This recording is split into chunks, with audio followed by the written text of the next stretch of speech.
드리미 여러분들 안녕하세요.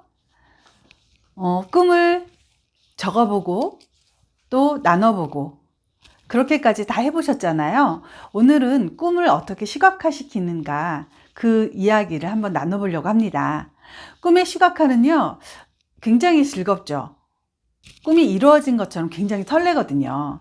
그래서 저는 가끔 이렇게 기분이 우울해진다든지 인생이 왜 이럴까? 이런 생각이 들 때는 일부러라도 꿈의 시각화를 좀 하는 편이에요.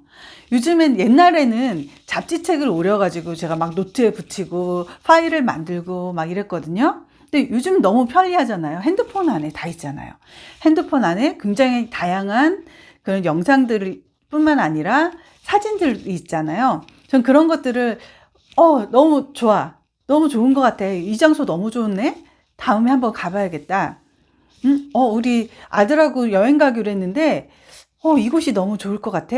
바로바로 캡처해놔가지고, 꿈의 저장소, 그 사진도 카테고리 나누는 거 아시죠? 따로 분류를 해놔요.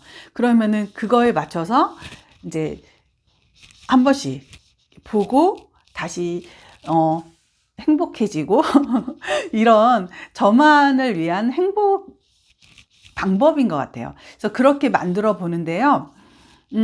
그 꿈이 제가 말씀드린 10가지가 명확하지가 않아. 뭔지 잘 모르겠어. 그러면은 일단 여러 가지 뭐 요즘에는 SNS도 있고요. 다양한 사진들이나 이런 것들 있잖아요. 일단 그러면은 어떻게 생각하냐면 내가 이제 하고 싶은 거, 하고 싶은 게 있어. 그러면 그런 걸 보다가 나 이거 하고 싶네. 이런 것들을 그냥 캡처해 놓으시는 거예요. 캡처해 놓으시고, 두 번째, 가고 싶은 곳. 여행지 굉장히 또 다양하게 많죠. 그래서 여행지, 나 여기 안 가봤는데 한번 가보고 싶네. 그리고 이제 저 같은 경우는, 저랑 같이 소설 공부를 하는 그런 지인분이 혼자서 여행을 좀 잘 다니시는 분인데, 우리나라 7번 국도가 그렇게 아름답대요. 그래가지고, 저한테도 그걸 꼭 7번 국도를 타고 여행을 해봐라. 이렇게 꼭 얘기를 하셔가지고, 제 꿈 목록에 바로 적었잖아요. 7번 국도. 그래서 막 그 7번 국도를 한번 찾아보고, 그곳에서 또 가까운 관광지나 뭐 볼만한 곳 찾아보고 좀 이런 적도 있거든요. 그리고 내가 되고 싶은 사람, 내가 멘토로 삼고 싶은 사람들도 굉장히 많죠. 그런 사람들 한번 캡처를 해보고요. 그리고 내가 갖고 싶은 거. 갖고 싶은 거는 진짜 계속 넘쳐납니다. 그래서 저 같은 경우도 갖고 싶은 게 계속 많아. 그럼 캡처해놓고 저장을 해놓다가 다시 한번 이제 선뜻선뜻 다 살 수는 없잖아요, 물건을. 그 다시 한번 이제 봅니다. 안 그러면은 이제 장바구니도 있죠. 장바구니에 다 사고 싶은 걸 무조건 담아놓고 그 다음날 또 들여다보고, 이거는 좀 아닌 것 같아. 지워. 이런 숱한 작업을 통해서 정말 엑기스만 골라서 구매를 하는 편이거든요. 그래서 꿈도 그렇게 막 다 캡처를 저장을 해놓은 그런 것들을 중에서요. 남들이 가니까 난 거기 가봐야 돼. 남들이 먹으니까 난 그거 먹어야겠어. 이런 게 아니고, 너 정말 내가 가슴에 손을 얹고, 내가 정말 먹고 싶나? 내가 정말 가고 싶나? 내가 정말 하고 싶나? 내가 정말 이 꿈을 이루고 싶나? 이런 것들을 자꾸 의문점을, 물음표를 자꾸 하시는 거죠. 그렇게 해가지고 그 꿈들을, 이건 내 꿈이 아니야. 나는 사실 이렇게 하고 싶지만 이건 남들한테 보여주기 위한 거네. 이건 아니네 하고 지우고. 그렇게 하다 보면 정말 깔때기처럼 정말 내가 가보고 싶고 갖고 싶고 같이 하고 싶고 되고 싶은 그런 사람들, 그런 것들이요. 정말 형체, 그 조각처럼 처음에는 형체가 없는 나무 덩어리가 조각가위에서 잘려지고 깎이고 다듬어지고 이러면서 형체가 딱 나타나면서 나중에 어떤 작품인지가 드러나잖아요. 그런 것처럼 꿈이 드러나는 거예요. 그래서 저도 세상 풍파에 막 그냥 살다가 꿈을 접었다가 다시 꿈을 펼쳐지게 된 이야기를 저번에 드렸잖아요. 다시 꿈을 펼치면서 조금 두렵긴 했어요. 내가 이렇게 나이가 먹어서 할 수 있나? 다시 도전이라는 걸 할 수 있나? 이런 생각이 들었지만, 그래, 나이는 계속 드는 거고, 내가 언젠가 시작하지 않으면 계속 못하는 거네? 그러면 해봐야지. 그래서 저도 꿈을 접었다가 다시 조금 펼치기 시작한 게 40대 중반이에요. 그 전에는 뭐였냐면, 제가 그때는 이제 막 혼란기였던 것 같아요. 내가 막 당장 열심히 해서 어떤 결과를 이뤄내서 뭘 해야지, 막 이런 생각에 꿈을 쫓기보다는 현실에서 막 너무 헤매였던 것 같아요. 그러니까 꿈과 현실이 같이 가면 너무 행복한데, 지금 돌아보면 그때는 꿈보단 현실이 더 앞선 거죠. 내가 빨리 현실적으로 어떻게 성과를 내고 어떻게 돈을 벌어서 할 거야. 이랬지만 그게 호락호락하진 않잖아요. 인생이 만만하진 않잖아요. 그래서 저도 많은 시행착오를 겪으면서 와, 순간 깨달은 게, 이러다가는 꿈도 못 이루고 아무것도 내 인생에 뭐가 남을까라는 생각이 든 거예요. 그래서 다시 한번 저 어렸을 적 꿈부터 하고 싶었던 일들을 쭉 적기 시작했어요. 그래서 저도 많은 시행착오 끝에 어느 정도, 지금도 뭐 아주 선명하게 막 딱 그림을 그렸다, 조각을 했다, 이 정도는 아니지만 제 삶의 윤곽이 어느 정도 드러난 것 같아요. 그 드러난 게 뭐냐면, 나는 언젠가 한 번은 연극을 하든지 연기를 꼭 해야겠다. 나이가 들면 뭐 노인역이 해도 되지 뭐. 그냥 지나가는 행인도 좋아. 아니면 나무도 좋아. 이런 식으로 제 꿈을 조금 하향하면서 그렇게 했고요. 그리고 또 하나는, 저는 그 연기를 하고 싶다는 거에 그 밑바닥에 뭐가 있었냐면, 극본을 쓰고 싶었거든요. 그 극본을 써가지고 그 무대를 연출을 해보거나 무대에 오르거나 이런 거를 좀 해보고 싶었었어요. 그래서 제가 이제 문예창작과라는 과를 뭣도 모르고 이제 들어갔는데, 거기에는 희곡하고는 전혀 무관하더라고요. 그러니까 그냥 시, 소설, 이런 위주로만 공부를 하게 돼서, 그러면은 조금 더 근접한 게 소설인데? 그래서 소설을 공부하게 된 거거든요. 그런데 졸업하고 나서 뭐 거의 20년 이상 소설을 써보지는 않았던 것 같아요. 세월이 왜 이렇게 빨리 지났을까요? 아이들 낳고, 기르고, 뭐, 잠깐 눈 깜빡했는데 20년이 확 지나가는 느낌 아실란가 모르겠네요. 그래서 그런 꿈들을 다시 했을 때, 그러면은 그걸 할 수 있는 가장 근접한 분이 저는 은사님이었고, 그래서 다시 찾아뵙죠.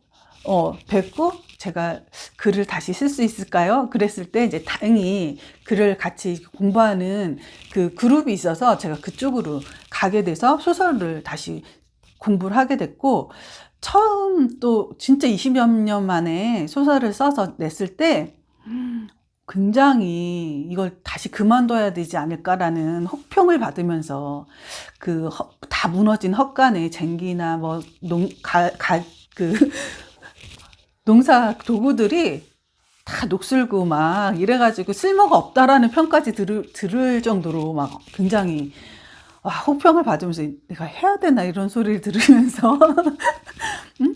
막 이런 고민이 쌓였지만, 뭐 어때요? 제가 뭐 그냥 그때 출발은 이렇게 해서 글을 쓰면은 좋고, 또 도저히 역량이 안 되면은 또 다른 방법으로 내가 극본 쓰는 걸 배워야지. 그냥 이런 마음으로 했었던 거죠. 그랬는데 이제 그게 시간이 지나다 보니까 약간 소설에 대한 욕심도 또 생기고, 그렇지만 또 희곡은 또 달라서, 저도 이제 그거에 대한 공부는 또 어디서 어떻게 해야 될지, 그걸 좀 책을 보고 공부를 하든지 어디 찾아봐야 되겠다는 또 생각을 가졌어요. 또 그러다 보니까, 그럼 연기를 하려면은 뭘 해야 되지? 근데 뭐 또 찾아보니까 직장인 연극이나 뭐 이런 게 다 있어요. 근데 제가 막 그렇게 저녁 시간 늦게 시간을 투자하고 막 그런 게 뭐 또 여의치가 않는 거예요. 그래서 시민대학이라는 곳을 알게 됐고, 그곳에서 이제 뮤지컬 클래스를 강좌를 듣게 된 거죠. 그래서 제가 만약 이런 정립을 정말 20대 때 빨리 했더라면 제대로 된 정규 코스를 밟으면서 공부를 했겠죠. 그리고 그 꿈을 꾸기 위해서 굉장히 노력을 하면서 성장을 했겠지만, 저는 이미 꿈을 너무 늦게 다시 재발견을 했고, 그렇지만 늦었다고 생각할 때가 가장 빠른 때다라고 여기고 40대 중반 이후부터 다시 꿈을 향해 이제 전진하는 그런 행보를 제가 하게 됐어요. 그래서 때로는 이걸로 내가 어떻게 뭐 할 수 있을까라는 회한도 들고 힘들다라는 또 생각이 들지만, 또 반면으로는 내가 이걸로 뭐 생계를 꾸리고 먹고 살 거는 아니야. 지금 그러기 위해서 내가 하는 건 아니잖아. 그러니까 즐기자. 내가 할 수 있을 만큼 행복하게 즐기자. 라는 생각으로, 하고 있거든요. 그래서 그렇게 하다 보니까 그런 꿈들이 공포를 하고 이어지다 보니까 또 이렇게 유튜브를 공부할 수 있는 여러 가지, 그러니까 사람이요. 꿈을 일단 꿔야지 관심이 생기고요. 그 관심이 있어야지 굉장히 많은 정보 중에서 제가 캐치를 할 수 있는 것 같아요. 그래서 그런 캐치를 중에 하나가 유튜브 크리에이티브를 모집하는 곳이 있는 거예요. 그것도 무료로. 그래서 와, 이거 뭐야? 그래서 또 그거를 또 신청을 했죠. 그래서 정말 작년에 처음으로 이제 저는 줌으로 면접도 보고요. 그렇게 해가지고 이제 테미오레라는 곳에서 유튜브 크리에이티브 그 코워킹 하는 거를 이제 등록을 같이 이제 하게 된 거예요. 그렇게 뭐 영상 찍을 줄도 잘 모르고 편집도 모르고 이러지만 저는 그냥 딱 결단을 내렸어요. 그 강좌가 딱 시작한 순간 나 그냥 할래. 그래서 그날 처음 그곳에 가서 유튜브 크리에이티브나 뭐 코워킹에 대한 설명을 들은 바로 그날 제가 유튜브를 시작한 거거든요. 너무 용기가 대단하죠. 모르면 무식합니다. 그렇게 유튜브를 시작을 하면서 그 팀들하고 같이 그냥 코워킹을 해서 또 재미삼아 공모전을 냈어요. 와, 근데 무려 장려상을 받았어요. 우리 팀이. 너무 대단하죠? 그래서 그런 제가 꿈꾸고 도전하지 않으면 느끼지 못했을 것들을 느끼면서, 꿈은 내가 꾸고 반드시 그렇게 된다라고 믿고 나가야 되지만, 그 꿈이 또 어떤 방법으로 달라지고 변현되고 더 커지고 더 확장될지는 제 자신도 모르는 것 같아요. 제 자신을 믿고 나가지만 제 꿈이 제 자신보다 훨씬 크다라는 생각이 듭니다. 우리 드림이 여러분들도요, 아주 작은 것부터 한번 시작해 보세요. 용기가 없어? 그렇지만 내가 꿈 중에 가장 내가 이거는 못하고 죽으면 한이 될 것 같은 거, 그거 하나만 붙잡고요, 시도를 해보세요. 그럼 거기에서 생긴 그 여러 가지 갈래들 있죠. 그런 경험들을 하면서 그 분야에서도 굉장히 다양하잖아요. 내가 운동이 꿈이었어. 근데 운동가 선수는 못 돼. 하더라도 운동선수에 관련된 일들이 굉장히 많잖아요. 그런 것들을 내가 찾아나갈 수 있더라고요. 드림 여러분들, 오늘은 꿈의 그 시각화와 확장에 대해서 한번 이야기를 드려봤거든요. 그래서 저도 유튜브를 시작한 게 그런 꿈의 확장을 그냥 기록에 남기고 싶었어요. 그래서 못해도 그냥 서툴지만 계속 ing로 해나가는 제 자신을 남기고 싶었고, 또 저처럼 너무 늦게 꿈을 발견하고 망설이는 분들을 위해서 절대 망설이지 말라고. 지금이 가장 젊을 때잖아요. 가장 젊고 예쁘고 힘이 있을 때잖아요. 그런 용기를 가지시라고 이런 영상들을 찍는 거거든요. 그래서 힘을 얻으셨으면 좋겠고요. 저도 이런 꿈들이 또 어떻게 확장돼 가고 어떻게 변모해 나갈지 굉장히 두근두근두근 기대됩니다. 서로의 꿈을 응원하고 서로의 인생을 기대하는 그런 삶으로 나아갔으면 하는 바람입니다. 이상으로 마치겠습니다.